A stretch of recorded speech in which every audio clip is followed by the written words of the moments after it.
Hello बच्चों, 10th class. आज हम चैप्टर 4 जननी तुल्य वत्सला पढ़ने जा रहे हैं।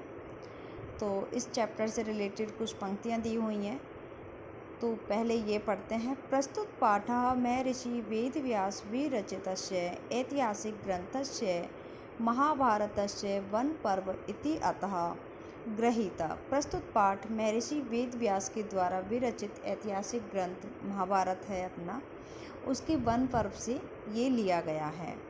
इयं कथा सर्वेषु प्राणिषु समदृष्टि भावनां प्रबोधयति। इस कथा में सभी प्राणियों के जो दृष्टिकोण है, जो भावनाएं हैं समान रूप से, उसके बारे में बताया गया है।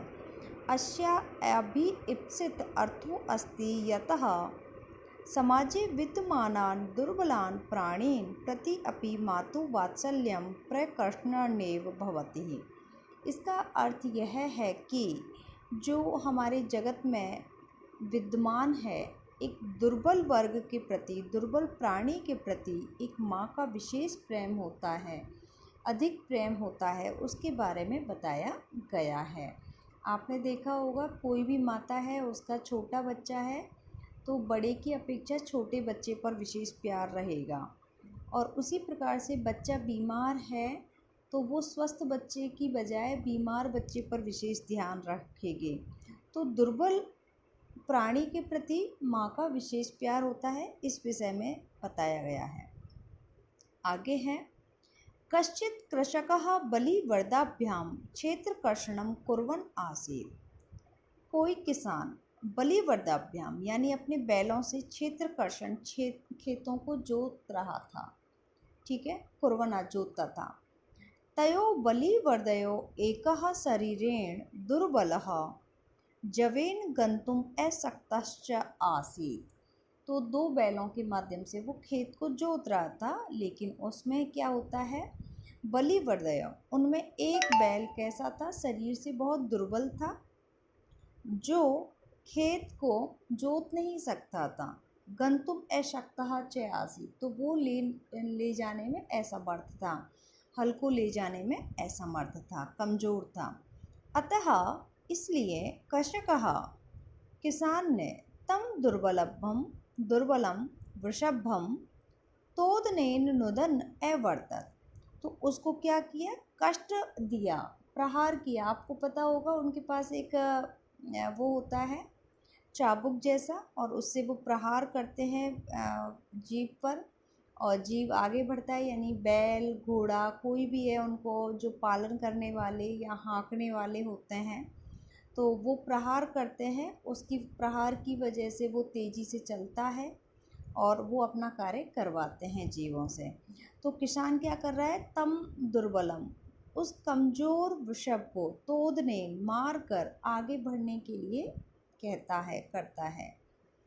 सह वृषभः, वह बैल, हल मूढ़वा गंतुम अशक्तः क्षेत्रे पपात, वो उसको हल को ले जाने में असक्त था, सक्षम नहीं था, इसलिए वो खेत में ही गिर जाता है।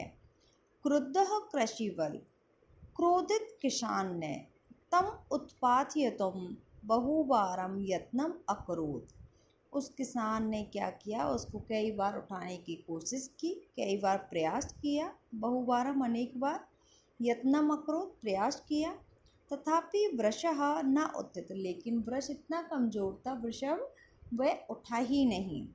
भूमौ पतितं स्वपुत्रं दृष्ट्वा सर्वधेनूनां मातुः सुरभे नेत्राभ्याम अश्रूणि आविराशान, भूमि पर वो गिरा हुआ अपना पुत्र देखकर सब धेनुओं की माता, क्या नाम है, सुरभि, जो स्वर्गलोक में रहती हैं, सभी धेनुओं की माता हैं वो। नेत्राभ्याम अश्रूणि, उनकी आँखों में आंसू आ गए उसकी कंडीशन देखकर। सुरभिर इमाम अवस्थाम दृष्ट्वा सुर अधिपः ताम अपृच्छत, सुरभि की इस अवस्था को देखकर देवताओं के राजा यानी इंद्र ने उनसे पूछा, अयि सुबह, अरे सुबह, किम एव रोदिषि, क्या तुम रो रही हो, उच्चताम कहो, इति क्या बात है, मुझे बताइए ऐसी। तो इन्होंने एक श्लोक के माध्यम से सुरभि ने कहा है, बहनों की जो माता हैं, विनिपातो न वह कश्चित दृश्यते त्रिदशा अधिपः। हे इंद्र, विनिपा हमारा विनाश हो रहा है, कश्चित दृश्यते और ये कोई भी नहीं देख रहा है, हमारा विनाश हो रहा है हे इंद्र, और इस विनाश को कोई भी नहीं देख पा रहा है। अयम तुम पुत्रम सोचामी, मैं अपने पुत्र के बारे में सोच रही हूँ या चिंतन कर रही हूँ। तेन रोदी में कौशिक, और उसी की वजह से रो रही हूँ कौशिक। तो उन्होंने क्या बोला, आगे है, भो वाशव हे इंद्रः पुत्रस्य दैन्यम दृष्ट्वा अहम रोदिमि, मैं अपने पुत्र की दीन दशा को देखकर रुदन कर रही हूँ, रो रही हूँ। सह दीन इति जानन अपि कृषकः तम बहुधा पीड़यति, जब कृषक जानता है कि वह दीन है, कमज़ोर है, ऐसा जानते हुए भी उसको अनेक बार कष्ट दिया जा रहा है, अनेक बार प्रताड़ित कर रहा है, पीड़ा दी जा रही है। सकृच्छेण बारहम उदहति, और वो कष्ट से, कठिनाई से बाहर को, वजन को उठा सकता है, यानी बहुत कमज़ोर हो गया है। कौन, वृषभ। इतरमेव धुरम वोढुम से न शक्नोति, और अन्य वृषभों की तरह वह जो जुआ और हल होता है उसको, उसका वजन नहीं सहन कर सकता है, उसको नहीं खींच सकता है। कौन, कमज़ोर वृषभ।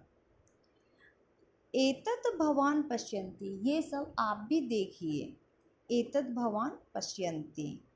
फिर आगे है, न इति प्रति ओवचत, और फिर कहिए, उन्होंने बोला, भद्रे हे सुरभि, हे देवी, नूनम निश्चित ही सहस्त्र अधिकेषु पुत्रेषु सत्स्वपि तवः अस्मिन् एवः, तुम्हारे हजारों से अधिक पुत्र हैं इस संसार में।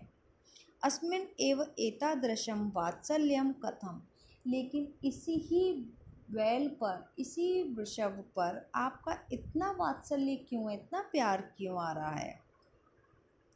इति इंद्रेण पृष्टा, इस प्रकार से इंद्र ने पूछा सुरभि प्रति उपजत, और सुरभि ने इंद्र को कहा, क्या कहा,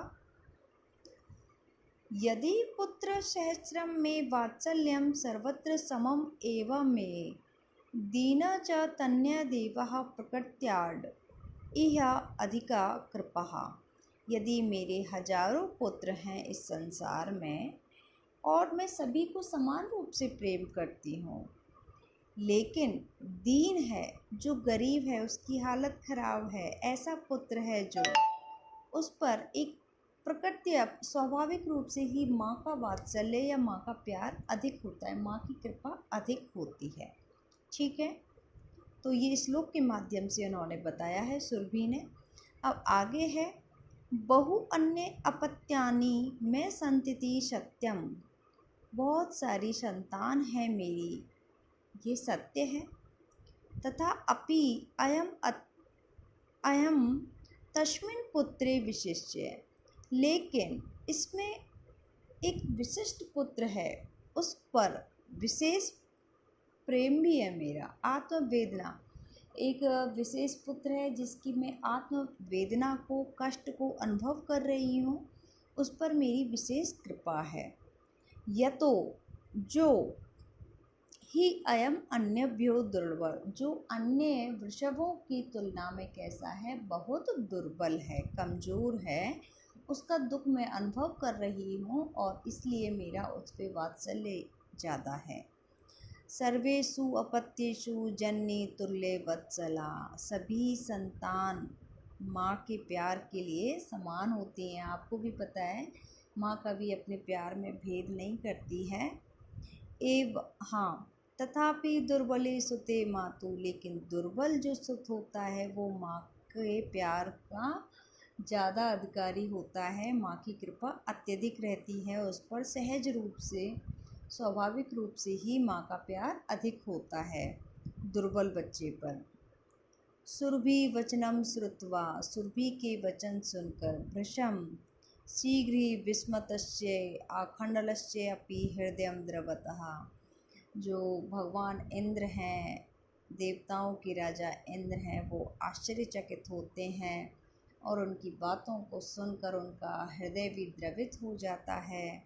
स च तामेव सांत्वयत, और सुरभि को, धेनुओं की माता को क्या करते हैं, सांत्वना देते हुए कहते हैं, गच्छ वत्से, हे देवी तुम जाइए, सर्वम भद्रे जायत, और तुम कल्याण करिए, कल्याण करो। ऐचिरा देवः चंडवातेन मेघर वैश्च सह प्रवर्ष समजायत। और फिर शीघ्र ही क्या होता है, मौसम बदल जाता है, शीघ्र ही तेज वायु आती है, बादल आते हैं और बहुत सारी बारिश लेके आते हैं, बारिश हो जाती है। लोकानाम पश्यताम एव सर्वत्र जल उपलवः संजात, और लोक में जहाँ भी हम देखें वहीं सभी जगह जल ही जल हो जाता है। ठीक है। कृषक हर्ष अतिरेकेण, किसान हर्ष के अतिरेक से, हर्ष से यानी खुश हो जाता है, अत्यधिक प्रसन्नता होती है। कर्षण विमुखः, उसको खेत जोतना बंद करके, रोक करके, सन वृषभौ नीत्वा, दोनों वृषभों को लेकर गृहम आगत, अपने घर आ जाता है। और अपत्येषु च सर्वेषु जननी तुल्य वत्सला, माता के लिए सभी संतान समान होती हैं, वात्सल्य के लिए माँ कभी भेदभाव नहीं करती है।